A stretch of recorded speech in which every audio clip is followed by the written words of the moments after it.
Well, alumni, thank you for the opportunity to take a moment and just talk to you. I know that you don't know me that well, but let me share this with you. I believe that we share the same passion for this ministry. And even though I don't have what you have in way of memories here, I believe that God has done such a work in my wife and our hearts about being here. One of the things that we've just recently been able to do is starting to train our college representatives. Many of you may know Taylor Gillespie, who's out traveling. And this past week, he was back, and I had the opportunity to train him and another young man that, Lord willing, will be going out as a college rep. And one of the things that we talked about in our very first session, I asked them, what do you think the differential advantages are of West Coast Baptist College? And I hope that in the weeks and months ahead, I'm going to be able to share with you some of the things that were said in that meeting. But it just thrilled my heart as Taylor and I and another young man sat down and we talked about those things that WCBC has that we don't think another place has at all.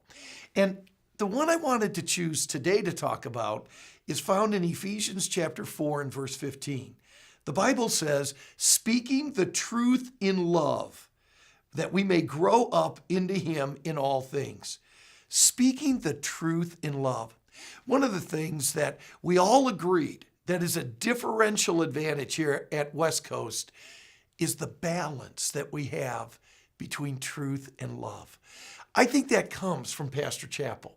I think Pastor Chappell is huge on having a balance in ministry, that it's not one part of the ministry more important than the other, nor is it being imbalanced philosophically.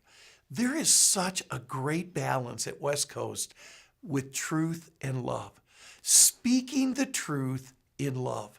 I want to encourage you as you continue in the ministry to keep the balance that you got here at West Coast, that we never compromise the truth wherever we are, whatever we're doing, whether we're at a coffee shop or standing behind the pulpit, that we never compromise the truth that we know is essential, but that we speak the truth in love.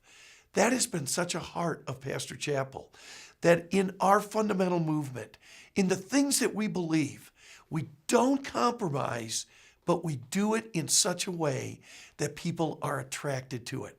There's a verse in Proverbs 16, verse 6. It says, how are you going to get iniquity purged? And the Bible says, by mercy and truth, iniquity is purged. I think we see that balance again. It can't be one over the other. It's the marriage of truth and mercy, truth and love together that is our great impact. Let me encourage you, those things that you learned here, those things that you saw here at West Coast, continue those things in your ministry of that balance of having truth, but speaking it in the way of love. Truly, one of the great differential advantages of our college here is our balance of truth and mercy, truth and love. You keep to that as well. And I just want to say a personal note, I look forward to getting to know you more in the future. If there is ever anything that I can do for you or your ministry, please let me know. And I look forward to getting to know the alumni more in the future. But let's keep that differential advantage going of speaking the truth in love.